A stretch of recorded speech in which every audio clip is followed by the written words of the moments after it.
এবার না কি রান্না করলি ওইটা? এটা মাংস। কি দিয়ে রান্না করলি মাংস আজকে? পেঁয়াজ, হ্যাঁ টমেটো, হ্যাঁ। পাতা আর আর লঙ্কা দিয়েছি ওর মধ্যে, কাঁচা লঙ্কা। আর এটার মধ্যে কি দিয়েছিস ভাজাটার মধ্যে? পেঁয়াজ। হ্যাঁ পেঁয়াজ। পেঁয়াজ দিয়েছিস, দেখি তোর মাংসটা।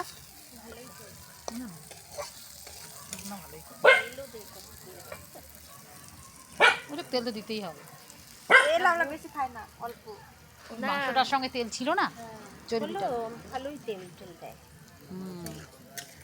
তেল আমরা কম খাই, আমরা তেল বেশি খাই না। এই হিসেবে তেল খারাপ হয় না না, যেটুকুনি লাগে সেটুকু দিছিস। হ্যাঁ রান্না আর কিছু করবি না আজকে? না। রাখতে পারে ভাত।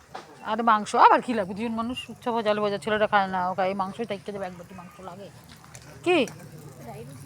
রোজ খায় ওরা। আর কি করবি, খা। অভ্যাস হয়ে গেছে, রাজা ভালো খায় তাই না? রাজা ভালো খায় তাই ও কাঠ দিয়ে রান্না করে। খাবে, ওরা মানুষ ভালো ছিল।